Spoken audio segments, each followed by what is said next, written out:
शीना को उसके ससुराल वालों ने एक शादी में पसंद कर लिया था। अरे वो लड़की तो बड़ी प्यारी है, मेरे बेटे अमन के लिए बात चलाओ ना। बस फिर क्या था, किसी रिश्तेदार के दखल से दोनों की शादी हो जाती है।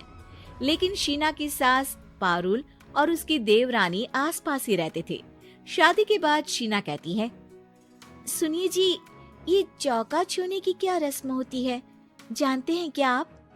अरे नहीं यार, हाँ पर मम्मी को चाची से बोलते सुना था कि आज तुमको किचन की जिम्मेदारी देंगे, तो वो लोग आ रहे हैं खाना खाने हमारे घर। हे भगवान, ये कैसी रस्म है?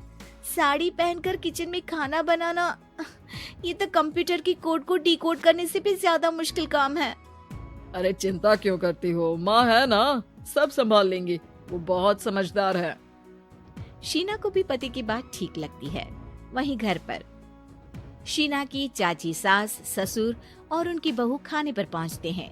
शीना की चाची सास उसकी सास से कहती है, अरे कहाँ है दीदी, आप अभी भी किचन में हैं क्या? रस्म बहू की है या आपकी? चाची की बहू कहती है, और हमारी चौका छूने की रस्म थी तो हम तो सुबह 4 बजे ही किचन में पहुंच गए थे। अरे तेरी ताई ने सर पर चढ़ा रखा है बहू को। शीना सबकी बात सुने बगैर सामने आती है। अरे आज तो तेरी चौका छूने की रस्म थी ना, तुम ही देर से आई हो। वो चाची, मुझे ना साड़ी बांधने में देर हो गई।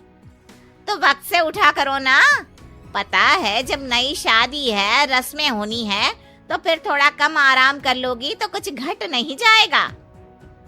शीना की सास को बहुत बुरा लगता है कि चाची उसकी बहू से ऐसे बात कर रही है। अरे शीना, चलो किचन में, मैं तुम्हें समझा देती हूँ कि कैसे क्या करना है। देखो, मैंने सब बनाकर यहाँ रख दिया है, तुम्हें सिर्फ हलवा बनाना है, उसकी भी पूरी तैयारी कर दी है बेटा। बस किशमिश डालकर हलवा में मिलाकर लेकर आ जाना। बस फिर क्या था, एक एक कर शीना सारा खाना टेबल पर लगा देती है। अरे बहू ने इतना सब बना दिया, वाह जी वाह। तभी शीना बोल देती है, नहीं नहीं चाची, ये सब तो माँ ने भी थोड़ा मुश्किल होगा ना। चाची सास तो सुनकर मानो बिफर ही जाती है। ये क्या बात हुई दीदी, मैं जब शादी कर कर आई थी तो आप बड़ी थी, पर किचन में ना आप आई और ना माँ जी। हाँ, क्योंकि उस वक्त मैं बहू थी और मुझे सास के हिसाब से काम करना था, लेकिन अब मैं सास हूँ तो मैं बहू को वैसे ही बनाऊंगी ना जैसा कभी मैं बनना चाहती थी। खैर, चाची सास खाना खाकर वहां से चली जाती है। कुछ दिनों बाद, अरे शीना, ये क्या पहन रखा है? हे भगवान, इस परिवार में क्या हो रहा है? अरे क्या हुआ छोटी, इतना क्यों चिल्ला रही हो? इसने पहना क्या है? अरे दीदी, क्यों इतनी छूट दे रही हो? शीना जो कि सलवार सूट पहने खड़ी थी, चाची के गुस्से को देखते ही अंदर चली जाती है। देख छोटी, हम दोनों को आज की बहुओं से तुलना नहीं करनी चाहिए, वो दौर अलग था, आज का वक्त अलग है। देखिए दीदी, ये तो परंपरा है, हमारी सास ने हमें दी और आगे हमें अपनी बहुओं को देना है। ये क्या लगा रखा है आपने? आप तो पूरी संस्कृति ही खराब कर रही हैं। ये बोलकर चाची सास वहां से चली जाती हैं। शीना की सास चाची की बात से परेशान होकर रोने लगती है। तभी उसका पति वहां आ जाता है। अरे क्या हुआ भाग्यवान, फिर तुम्हारी देवरानी तुमको ताने देकर चली गई है क्या?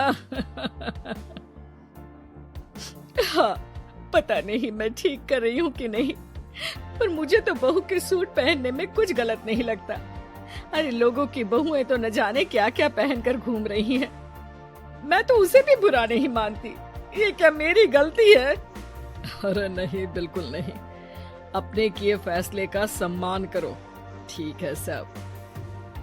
कुछ दिन निकल जाते हैं, फिर आता है शीना का पहला करवा चौथ। अरे शीना बेटा, यह त्योहार हमारे घर में बहुत मायने रखता है, तुम शाम की पूजा के लिए अच्छे से तैयार हो जाना।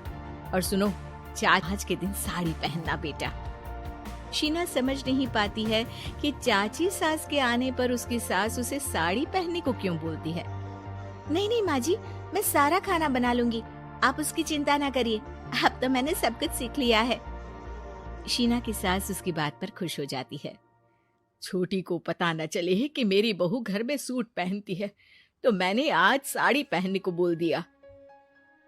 क्यों लोगों को बिना वजह बात बनाने का मौका दे। शाम को सब पूजा पाठ करके बैठे होते हैं कि चाची सास की बहू चाची सास से कहती है, माँ जी, आज के दिन तो आप लोगों के घर बहुओं को नेक दिया जाता है ना। हाँ हाँ बहू, बोलना, तुझे तेरी सास से क्या चाहिए। हाँ शीना बेटा, तू भी बता दे कि तुझे क्या चाहिए। मम्मी जी, मुझे ना आपका वो रानी हार चाहिए जो आपने अभी पहना है। चाची सास थोड़ा हिचकिचाते हुए कहती है, हाँ हाँ ले लेना, सब तेरा ही तो है। तुझे कौन सा हार चाहिए बहू? माँ जी, मुझे नेक में आपसे परमिशन चाहिए कि आप मुझे नौकरी की इजाजत दें।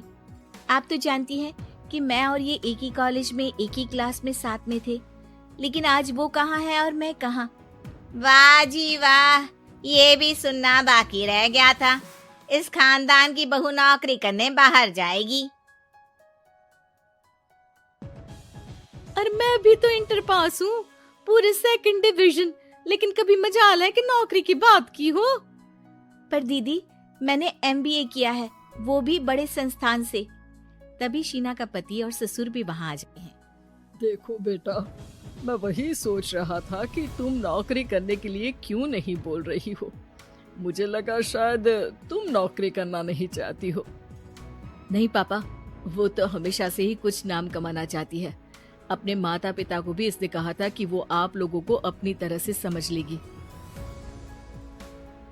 सास को शांत दिखकर शीना कहती है, मम्मी जी, मैं वादा करती हूँ, घर का सारा काम करके ही ऑफिस जाऊंगी। खाना पीना किसी भी चीज के लिए घर वालों को परेशानी नहीं होने दूंगी। वक्त से पहले उठूंगी और काम वाली को भी हटवा दूंगी। शीना की बात सुनकर सास हंस पड़ती है।